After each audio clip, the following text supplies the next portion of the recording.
Hi friends, আমার নতুন ভিডিওতে সবাইকে অনেক অনেক ওয়েলকাম। তো হঠাৎ সকালবেলায় দীপা আমাকে ফোন করলো যে আজকে ফটোশ্যুটের কাজ আছে। তো ঠিকমতো কল করার সাথে সাথেই আমি একটার মধ্যে চলে আসলাম এখানে কাজ করতে। আর এখানে আমার কাজ ছিল হচ্ছে মডেলের উপরে কলকার কাজ হবে।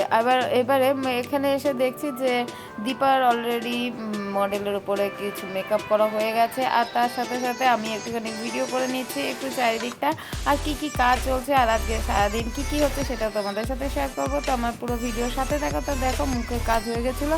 তারপর এখানে একটু জুয়েলারি সিলেক্ট করছিল যে কোন জুয়েলারিগুলো পরবে আর কোন শাড়ির সাথে কোন জুয়েলারিগুলো বানাবে সেইগুলো একটুখানি দেখে নিচ্ছিল। আর আমার কি কি কাজ আছে সেটা একটু তোমাদেরকে বলি।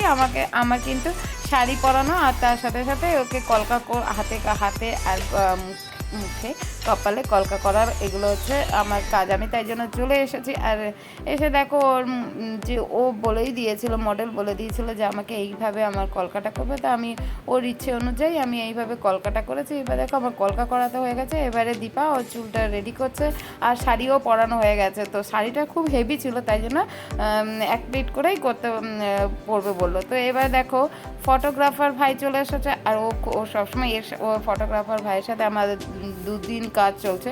আর ওকে আমি দুদিন দেখলাম যে ও যখনই কাজ করে তার সাথে সাথে ও একটুখানি ব্যাকগ্রাউন্ডগুলো নিজেরাও তৈরি করে না। আমিও তাদের সাথে, আমি আর আমার সাথে আরেকটা বোন ছিল, আমরা সবাই মিলে একটুখানি ওর সাথে একটুখানি সহযোগিতা করেছিলাম।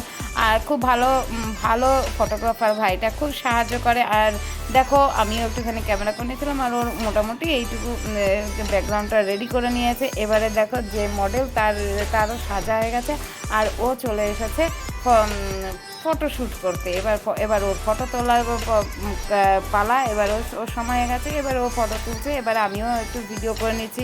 মাঝে মাঝে অনেক কথা হচ্ছিলো, কিন্তু এখানে যেসব কথা আমাদের অনেক কথাবার্তা হচ্ছিলো, হাসি মজাক অনেক কিছু হচ্ছিলো, তার সাথে সাথে ফটোশ্যুট হচ্ছে। এবারে যেহেতু এই পার্লারটাতে যখন আমি আসি প্রায় সময় এখানে সবসময় কিছু না কিছু গান চলে, আর গান মানে এখানে কপিরাইটের ব্যাপার আছে, তাই জন্য আমাকে আলাদা করে আমাকে ভয়েস দিতে হলো। তো এখানে দেখো ওরা সবাই দেখছে, ফটোশ্যুট করছে, আর ওরা সব বসে বসে রয়েছে আর আমি এদিকে ভিডিও করছি। ফটোগ্রাফার ভাইকে দেখাচ্ছি, আরও খুব সুন্দর ফটোগ্রাফি করে। আমি ওর এখনও দেখিনি। আর মডেলও খুব সুন্দর ছিল, খুবই সুন্দর। তোমাদের যদি পছন্দ হয় তোমরা আমাকে যোগাযোগ করতে পারো আমার সাথে। তো আজকে ছিল 5টা শাড়ির ওপরে আজকে ফটোশ্যুট। আর দেখো ওর আবারও আরেকটা শাড়ি চেঞ্জ করা হয়ে গেছে। এবার এর লুকটাও একটু অন্যরকম, জুয়েলারিগুলো পরিয়ে অন্যরকমও লাগছে, খুব সুন্দর লাগছে। তোমাদের কেমন লাগছে তোমরা একটু কমেন্ট করে জানাবে, আর জুয়েলারিগুলো কেমন লাগছে এটা একটু কমেন্ট করে জানাবে। আর পুরোটাই ডিপেন্ড করছিল মডেলের উপরে, ডিপেন্ড করছিল যে শাড়ির সাথে সাথে কোন লুকটা ভালো লাগবে, কোন জুয়েলারি ভালো লাগবে। তো আর তার সাথে সাথে ফটোগ্রাফার ভাইও অনেকটা হেল্প করেছিল। তো দেখো আবার দ্বিতীয় শাড়ি পরে চলে এসেছে। এই শাড়িটার কালারটা ছিল একটু তা গোল্ডেন কালার। তা আর এবার দেখো এটা একটু সাবেকি একটু লুক ছিল। আর এখানে দেখো বনি চলে এসেছে। আর দীপার আরেকটা যে পার্লার আছে কাঁচরাপাড়া বাগমোড়ে, তো বনি ওই বাগমোড়ের পার্লারে থাকে, ওখানে কিছু দরকার ছিল, তাই জন্য ও আবার থানা মোড়ে চলে এসেছিলো কিছু জুয়েলারি দিতে।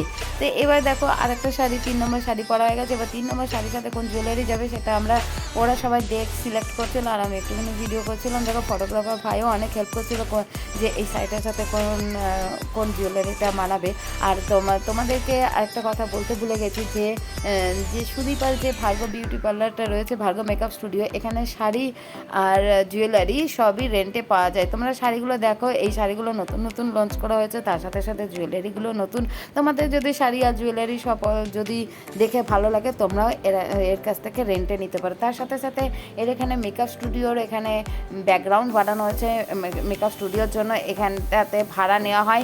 তোমরা যদি মেকআপ স্টুডিও যদি তোমাদের যদি প্রয়োজন হয় তোমরা তাহলে আমার সাথে যোগাযোগ করতে পারো। তাহলে এটা কাঁচরাপাড়ার থানা মোড়ে অবস্থিত। এখানে এসে তোমরা ফটোশ্যুট করাতে পারো। তো দেখো এখানে ফটোশ্যুট করছিল, এটা 3 নম্বর শাড়ি পরানো হয়েছিল। আর ও শাড়িগুলো খুব সুন্দর ছিল আর দেখেও ভালো লাগছিলো। পরে আমাকে একটুখানি কলকার কাজ করতে ছিল। এবার তারপরে ওরা একটু সেলফি নিয়ে নিয়েছিল, কারণ এরা যখন ওরা প্রোফাইলে দেবে যে ফটোগ্রাফার মডেল তার সাথে সাথে মেকআপ আর্টিস্ট, আর আমাকেও কিছু কিছু সময় বলছিল যে কলকা করি। এবার দেখো ওর সকাল থেকে অনেকক্ষণ ধরে কাজ করছিল, তার সাথে সাথে একটু ঘুম পেয়ে গেছে। আর ফটোগ্রাফার ভাইটা তো খুব হাসি মজা করছিল, যাই হোক কেমন করছিল। তো তো এবার অনেক ওরা অনেক শ্যুট নিচ্ছিল, আমিও তার সাথে সাথে একটুখানি ভিডিও করছিলাম। আর তোমাদের দেখো মাঝে মাঝে একটু হাসি মজাকও হচ্ছে মাঝে মাঝে। আর আমি সবগুলোই একটু তোমাদেরকে শেয়ার করলাম যে ফটোগ্রাফি করতে গেলে কী কী আমাদের সম্মুখীন